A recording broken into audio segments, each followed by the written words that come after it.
দেশজুড়ে হঠাৎ কালবৈশাখী ঝড় ও বজ্রপাতে গাইবান্ধা, ঠাকুরগাঁও, জামালপুর, সিরাজগঞ্জ, বগুড়া, নাটোর ও পঞ্চগড়ে একদিনেই প্রাণ হারিয়েছেন অন্তত ১৪ জন আর আহত হয়েছেন অনেকে। প্রতিনিধিদের তথ্য ভিডিওতে মনোয়ার হোসেনের রিপোর্ট।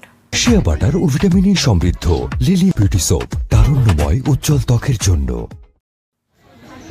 গাইবান্ধার সুন্দরগঞ্জ, সাঘাটা ও ফুলছড়ি উপজেলায় বজ্রপাতে শিশুসহ ৫ জন নিহত হন। বিকেলে দক্ষিণ ধোপাডাঙ্গা গ্রামে বৃষ্টির সময় মাঠের পাশে দাঁড়ানো অবস্থায় হঠাৎ বজ্রপাতে ঘটনাস্থলেই ৩ জনের মৃত্যু হয়। এই ঘটনায় আহত একজনকে হাসপাতালে ভর্তি করা হয়েছে। পাশাপাশি সাঘাটা ও ফুলছড়িতে আরও ২ জনের মৃত্যু হয়। আকাশে বজ্রপাত শব্দ হয়েছে, আমি বাড়ি থেকে বাইরে বের হয়ে দেখি যে ওরা ৪ জন চারদিকে পড়ে আছে।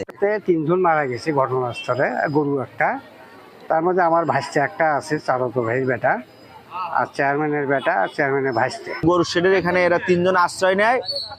সে আশ্রয় নেওয়ার পরেই বজ্রপাত হয় এবং বজ্রপাত হওয়ার সঙ্গে সঙ্গে এরা ৩ জন মারা যায়।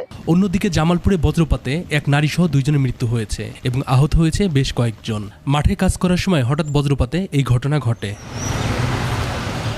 সিরাজগঞ্জের রায়গঞ্জ ও তারাশে বজ্রপাতে ২ কৃষকের মৃত্যু হয়। মাঠে কাজ করার সময় আকস্মিক বজ্রপাতে ঘটনাস্থলেই তারা মারা যান। বগুড়ার গাবতলীতে জমিতে ছাগল আনতে গিয়ে বজ্রপাতে এক যুবকের মৃত্যু হয়েছে। হঠাৎ ঝড়ো হওয়া সহ বৃষ্টি শুরু হলে তিনি বাড়ির পাশে জমিতে ঘাস খেতে থাকা নিজের ছাগল আনতে যান। এই সময় জমিতে পৌঁছানোর পরপরই তীব্র বজ্রপাত হলে ঘটনাস্থলেই তার মৃত্যু হয়। পঞ্চগড়ের আটোয়ারিতে চা বাগানে কাজ করার সময় বজ্রপাতে এক শ্রমিক নিহত হন, আহত হন আরও ২ জন। হঠাৎ ঝড় বৃষ্টি ও বজ্রপাতের কারণে দেশের বিভিন্ন অঞ্চলে এমন প্রাণহানির ঘটনায় আতঙ্ক ছড়িয়ে পড়েছে জনমনে। বজ্রপাতের সময় খোলা জায়গায় অবস্থান না করা এবং নিরাপদ আশ্রয়ে থাকার পরামর্শ দিয়েছেন সংশ্লিষ্টরা।